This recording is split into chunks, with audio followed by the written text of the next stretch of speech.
morning. Good morning. Happy Sunday. It is indeed Sunday, though it's not looking very sunny outside my window. I think it's going to rain. I think it's raining today. Trying to get centralized here. It's not going to happen. So good morning, and welcome to day 18.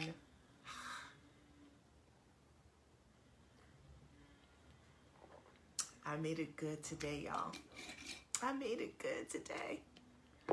It's the super reds that really make it taste great.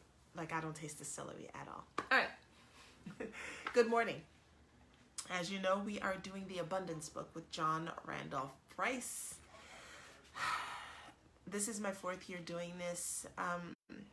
If you're catching the replay, this is something I started doing 4 years ago, and it has shifted my life. I even ended up creating a program kind of around it, which will happen in December. It's called Solstice Alchemy, but it'll be a little different. Each year it's different. It's not the same every year. It just depends on how I'm led with the program. But Solstice Alchemy will begin in December, and we'll do 40 days from like the winter solstice, somewhere around the 20th, 21st. We go through into the new year. So that's Solstice Alchemy. It'll happen in December. Stay tuned for information about that. It's super affordable. Just super, super affordable. It's for everybody. Men and women, everybody. Okay, so day 18. My consciousness of the spirit within me as my unlimited source is the divine power to restore the years the locusts have eaten, to make all things new, to lift me up to the high road of abundant prosperity. This awareness, understanding, and knowledge of spirit appears as every visible form and experience that I could possibly desire. I'm gonna read it again. I want this to sink into you, especially if you feel like you've wasted time or you feel like you've made tons of mistakes in your life. I want you to really, really hear this. My consciousness of the spirit within me as my unlimited source is the divine power to restore the years the locusts have eaten, to make all things new, to lift me up to the high road of abundant prosperity. This awareness, understanding, and knowledge of spirit appears as every visible form and experience that I could possibly desire. Good morning. So, this is still my favorite, and it's always my favorite. The reason why statement 8 is my favorite is because basically what it's saying to me is, it doesn't matter how fucked up your life was before. It doesn't matter how many homes you've lost, how many cars you've lost, how many lovers you've lost, how many people you've lost. It's kind of like the story of Job, right? It doesn't matter what you've lost. Your faith and belief in that divinity within you is strong enough to replace everything. Everything. But here's the thing. And I'm going to relate this to relationships. It may not look like what you think it's supposed to. It might not look like what you thought it would. And that's the part that we really have to be open to. That's where we get stuck as humans, our human self. I want a relationship. I want it to look like X, Y, and Z. It doesn't. So this isn't what I want, because I had this idea in my mind of what it was supposed to look like.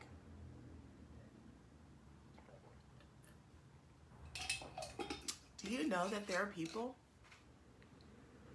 who spend their whole lives single and find the love of their life when they are 70,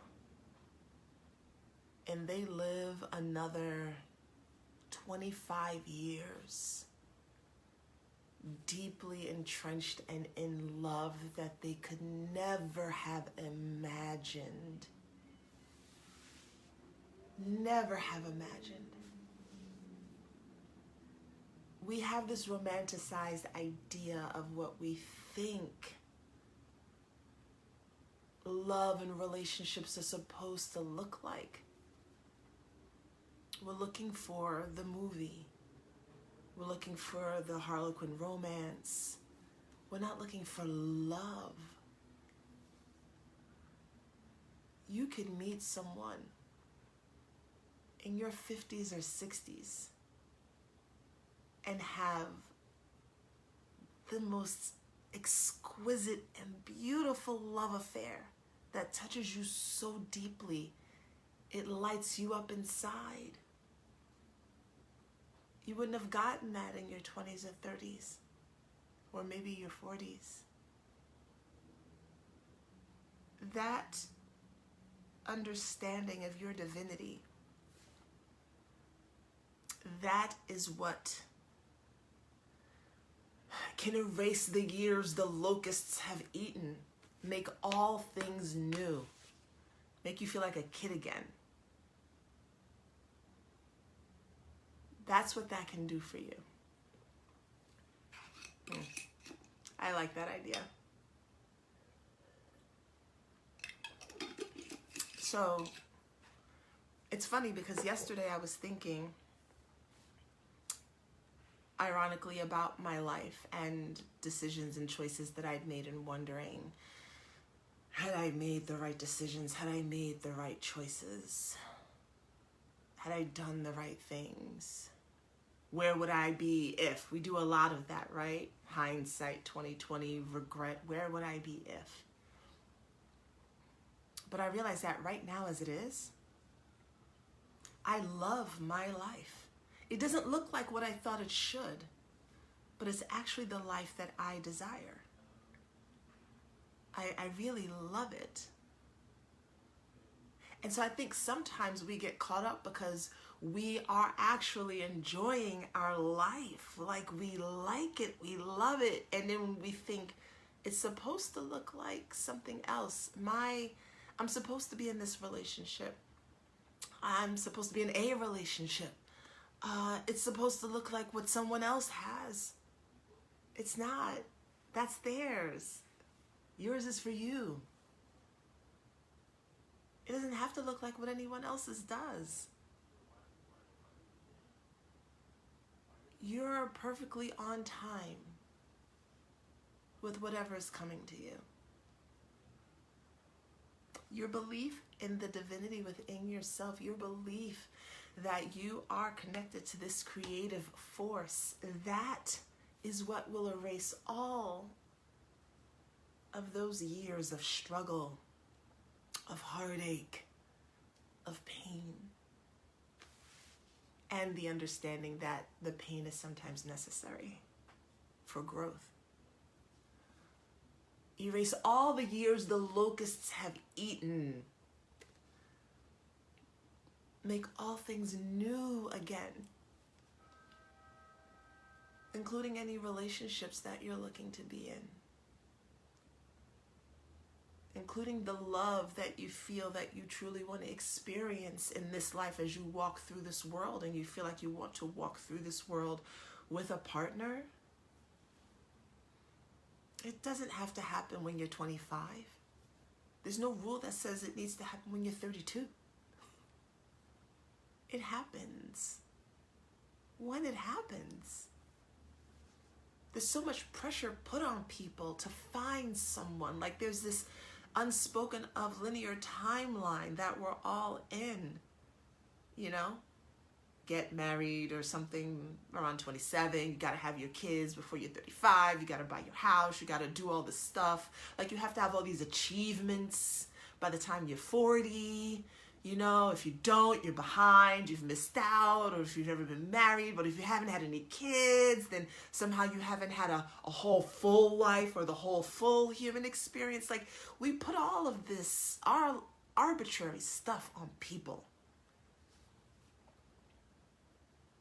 And in doing so and creating that pressure, we create so much pain for ourselves. I don't have the marriage yet.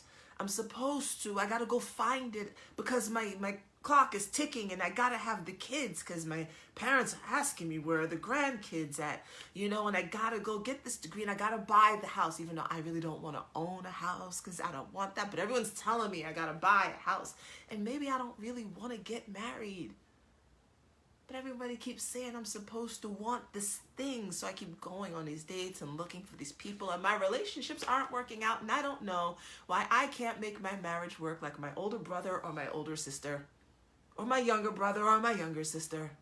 What's wrong with me? Maybe there's nothing wrong with you. Maybe you're trying to live a life that doesn't belong to you.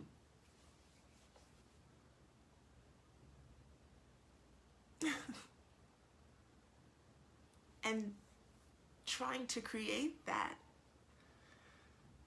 can cause so much pain and regret. Understanding that you are the creative life force. Whatever it is that has happened in your past. Starting from today, what is the life that you want to create for yourself? Are you the person who wants to kind of like, you love your family, but you need to really live in Belize, South Africa, France? Go do that. And you can talk to them like this. You can come back and visit. Are you the person who, again, really doesn't want any children? That's okay. And hey, if you decide that you'd like one later, maybe you can adopt one. There's so many different ways to live the lives we want. We think we have to do it this way. Maybe you're a man who desires more than one wife, or a woman who desires more than one husband. All possible. And obviously, yes, if you desire the one, that's possible too. All I'm doing is presenting to you the possibilities of how you can build your life on your terms. And that it's not too late to do it. That you're not behind if you're 37 and you don't have any children and you've never been married. That you're not behind if you're 63 and you want to start a business. That you're not behind if you're 78 and you want to get your GED or your college degree. That you're not behind.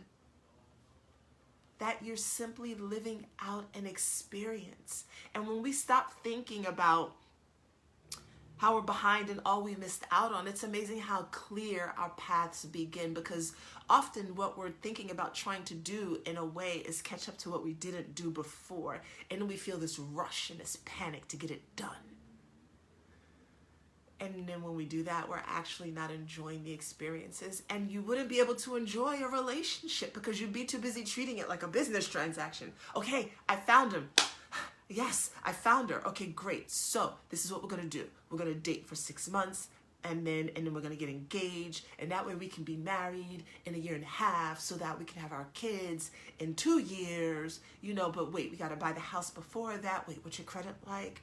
Can you get loans? You've completely taken this relationship and turned it into the fulfillment of your ego. No spirit in that at all. You've turned it into the fulfillment of your ego with your timeline of how it's supposed to happen. So everyone else can say, look what he did, what she did. Wow, that was all fantastic. Wasn't that wedding great? And then 5 years later, wondering why the two of you feel like strangers. You didn't take the time to get to know each other. You're too busy focused on the plan. The plan. Ego. But what is your spirit telling you? What is your soul asking for? What does it want to experience? What does it want to have? That's where your joy is. And then you can make a plan around that. But first you start there. And now let's say you've known since you were 5 years old that you just, it is so much your purpose to be someone's mate and to have children. You can still create a plan for that. You can still go out and meet people. You can say your affirmations. You can be open to it. Perhaps you don't birth them. And we have to remain open to that. Perhaps you don't birth them. Perhaps they don't come from your testicles or your eggs. You find your mate. You have children. You adopt.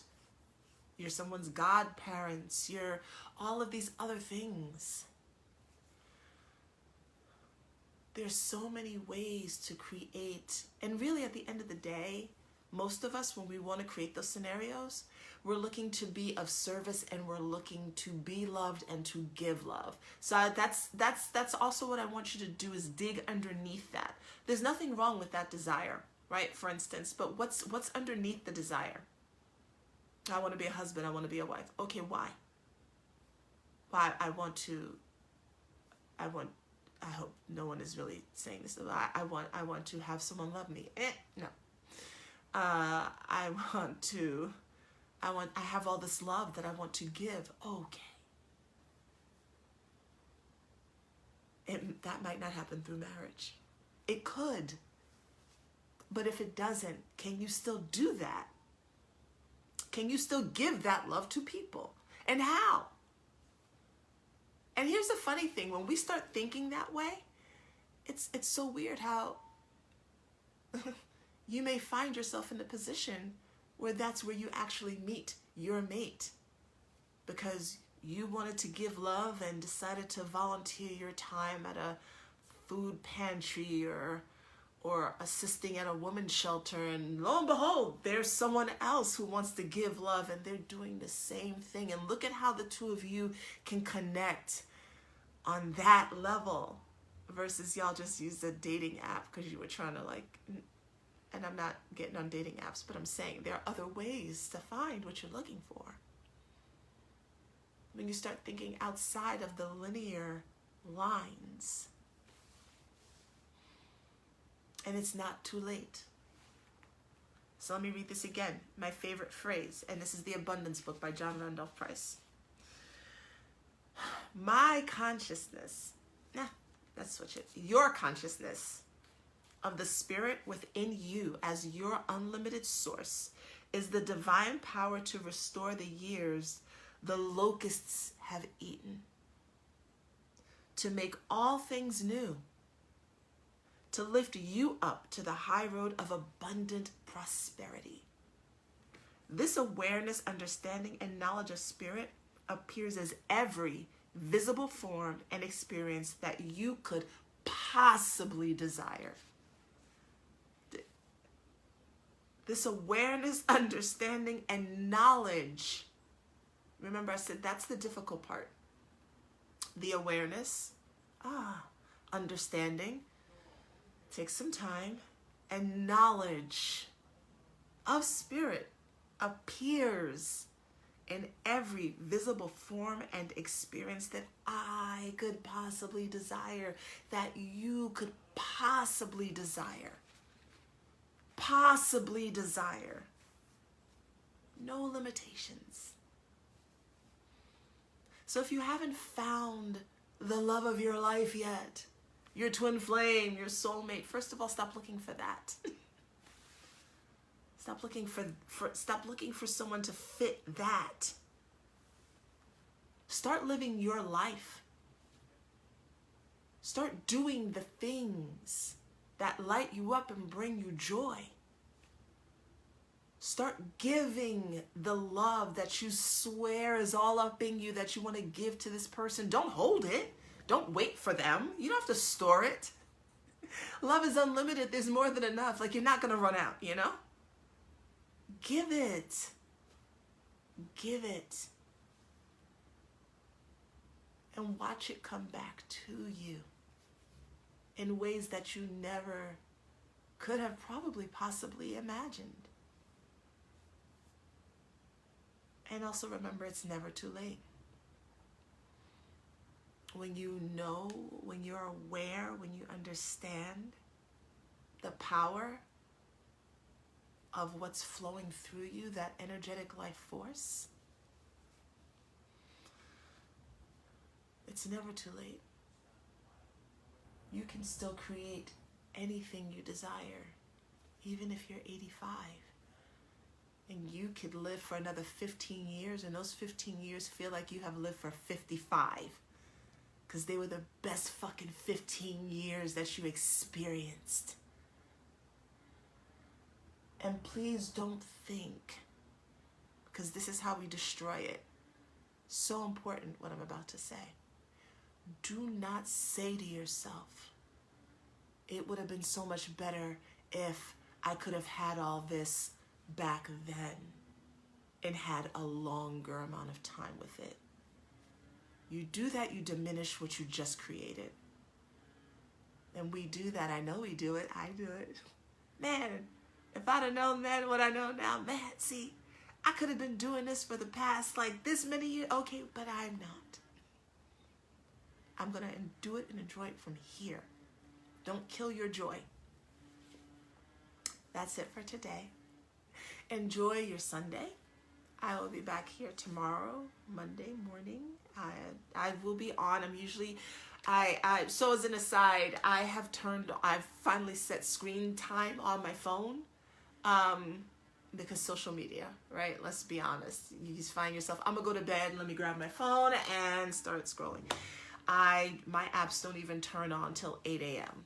So I'll be on here, so I'll be on here between like 8 and 8:10 if you want to get the notifications of when I come on live, or anything like that. But yeah, I'll be on here in the mornings somewhere between 8 and 8:10 is the goal. Okay. I love you all. Have a fucking abundant day. And I will see you back here tomorrow. Bye.